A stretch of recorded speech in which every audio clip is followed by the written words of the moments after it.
اعوذ باللہ من الشیطان الرجیم بسم اللہ الرحمن الرحیم۔ اب آ گیا ہے کلائمیکس اس سورہ کا۔ یہ آج کے ہم مسلمانوں کے لیے قرآن مجید کی اہم ترین آیت ہے۔ دین کا کانسیپٹ ہمارا کیا ہے؟ حکومت انگریز کی ہوتی رہے، ہمیں کیا نمازیں پڑھنی، روزے رکھنے ہیں۔ بہت بڑے عالم نے انگریز کے دور میں کہا تھا ہمیں کوئی ایسا کام نہیں کرنا چاہیے جس سے انگریزوں کو، ہمارے حاکموں کو تشویش ہو، اس لیے کہ انہوں نے ہمیں مذہبی آزادی دی ہوئی ہے۔ ہمیں وہ روکتے ہی نہیں، نمازیں پڑھو، داڑھیاں رکھو، روزے رکھو، حج کرو، انگریز روکتا نہیں۔ جس پر پھر علامہ اقبال نے پھپتی چست کی تھی کہ ملا کو جو ہے ہند میں سجدے کی اجازت، ناداں یہ سمجھتا ہے کہ اسلام ہے آزاد۔ اسلام کہاں آزاد ہے؟ کیا قرآن کا قانون نافذ ہے؟ وہاں تو قانون فوجداری ہند ہے، ضابطۂ دیوانی ہے ہند، ضابطۂ دیوانی ہے، ضابطۂ فوجداری کس کا؟ انگریز کا۔ کس کا قانون؟ اصل میں دین کا جو تصور تھا وہ ہمارا بگڑتا تنگ ہوتا سکڑتا پرورٹ ہوتا ہوا یہاں تک آ گیا ہے کہ چند ریچولز ہیں، چند رسومات ہیں، بس وہ دین ہے، باقی جو ہو سو ہو۔ یہاں ذرا اس آیت کو آپ دیکھیے۔ ایک تو یہ کہ اس اعتبار سے اہم ترین ہے کہ ہمارے اس تصور دین کو چیلنج کرنے والی، جھنجھوڑنے والی۔ دوسرا یہ کہ واقعہ یہ ہے کہ میں سمجھتا ہوں کہ پوری انسانی تاریخ میں ایسی اریاں انقلابی عبارت کہیں آپ کو نہ مل سکے جو اس ایک آیت میں ہے، اور ڈنکے کی چوٹ دھڑلے کے ساتھ، not chewing the words، کھل کر بات کی۔ غور کیجئے کہ حرف سمجھیے، لقد ارسلنا رسلنا بالبینات، ہم نے بھیجا اپنے رسولوں کو واضح نشانیوں کے ساتھ، وانزلنا معہم الکتاب والمیزان، اور ہم نے ان کے ساتھ کتاب اتاری، میزان اتاری۔ یہ سب کچھ کس لیے کیا؟ لِیَقُومَ النَّاسُ بِالْقِسْطِ، تاکہ لوگ عدل پر قائم ہوں۔ یہ قرآن اس لیے اتارا کہ اس کی قرآن خوانی کی مجلسیں ہو جائیں، یا قرات کی محفلیں ہو جائیں، یا خطاطی کی نمائشیں ہو جائیں؟ اللہ اللہ خیر صلی 40 من کا قرآن ہم نے لکھ لیا ہے سونے کے تاروں سے، بہت تیر مارا ہے۔ قرآن اس لیے نازل ہوا تھا، نظام کسی اور کا، قانون پہ راضی اوروں کے۔ مولانا ماہر القادری صاحب کا جو شعر تھا، یہ مجھ سے عقیدت کے دعوے، قانون پہ راضی اوروں کے، یوں بھی مجھے رسوا کرتے ہیں، ویسے بھی رلایا جاتا ہوں۔ تو قرآن اس لیے تو نہیں ہے، قرآن تو آیا جو نظام لے کر آیا اسے قائم کرو، جو میزان لے کر آیا اسے نصب کرو، جو شریعت لے کر آیا اسے نافذ کرو۔ اگر یہ نہیں تو بابا پھر سب کہانیاں، عمرے کرتے رہو ہر سال،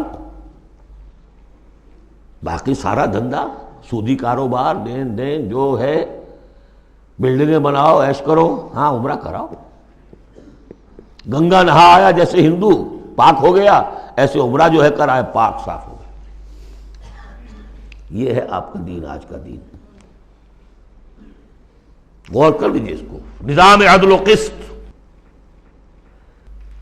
پھر ذرا نوٹ کیجئے، اب تو چونکہ ہم ترجمہ قرآن کرتے ہوئے کہاں تک، آخر تک پہنچ گئے۔ آل عمران میں فرمایا اللہ کیا ہے؟ قائما بالقسط۔ سورہ نساء میں فرمایا مسلمانوں تمہیں کس لیے ہم نے اٹھایا ہے؟ یا ایھا الذین آمنوا کونوا قوامین بالقسط شہداء للہ، عدل و انصاف کو قائم کرنے والے بن کر کھڑے ہو۔ سورہ مائدہ میں فرمایا یا ایھا الذین آمنوا کونوا قوامین للہ شہداء بالقسط۔ پھر سورہ شورى تو ابھی پڑھی ہم نے، زیادہ دور نہیں ہوئی، حضور سے کہا گیا کہ کہہ دو وَأُمِرْتُ لِأَعْدِلَ بَيْنَكُمْ، مجھے حکم ہوا ہے تمہارے مابین عدل قائم کروں، میں صرف واعظ کہنے نہیں آیا۔ اللہ الذی انزل الکتاب بالحق والمیزان، یہ بھی آیت سورہ شورى میں ہم پڑھ چکے ہیں، وہی کتاب اور میزان کا لفظ یہاں بھی آ گیا ہے۔ لقد ارسلنا رسلنا بالبینات وانزلنا معهم الکتاب والمیزان لیقوم الناس بالقسط. یہ عدل جو قرآن لے کر آیا یہ نظام عدل ہے، عدل و قسط ہے، اسے نافذ کرو. پھر وہ ہم پڑھ چکے سورہ مائدہ میں، قل یا اہل الکتاب لستم علی شیء حتی تقیموا التوراۃ والانجیل وما انزل الیکم من ربکم. کہہ دیجئے نبی ان سے، اے کتاب والو تمہاری کوئی حیثیت نہیں ہے جب تک کہ تم قائم نہیں کرتے تورات کو اور انجیل کو اور جو کچھ تمہارے اوپر نازل کیا گیا تمہارے رب کی طرف سے. یاد ہوگا کہ میں نے کہا تھا یہاں لفظ قرآن رکھ کر دیکھیے، قل یا اہل القرآن لستم علی شیء حتی تقیموا القرآن وما انزل الیکم من ربکم. اے قرآن والو تمہاری کوئی حیثیت نہیں ہے، You have no face to talk to us.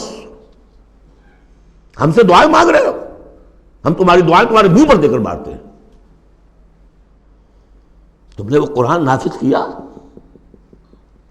یا اس کی تلاوت کی؟ تراویح میں سن لیا پورے رمضان میں ایک قرآن تو بڑا تیر مار دیا، کیا اس کا ایک حرف نہ سمجھاؤ؟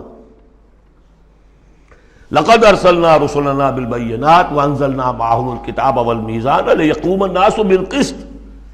اور عدل کے راستے میں تو رکاوٹ ڈالیں گے وہ لوگ کہ جو ایکسپلائٹ کر رہے ہیں.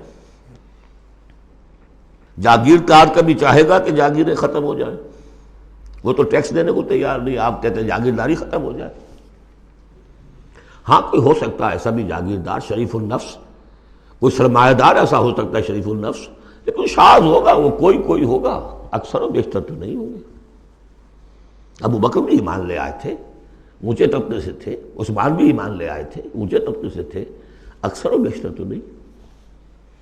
اکثر و بیشتر تو ریزسٹ کریں گے، سٹیٹس کو چاہیں گے، وہ چاہیں گے نظام کے اندر کوئی تبدیلی نہ آئے. ہمارے اس کے ساتھ مفادات وابستہ ہیں، ہمارے انٹرسٹ ہیں، ویسٹڈ انٹرسٹ.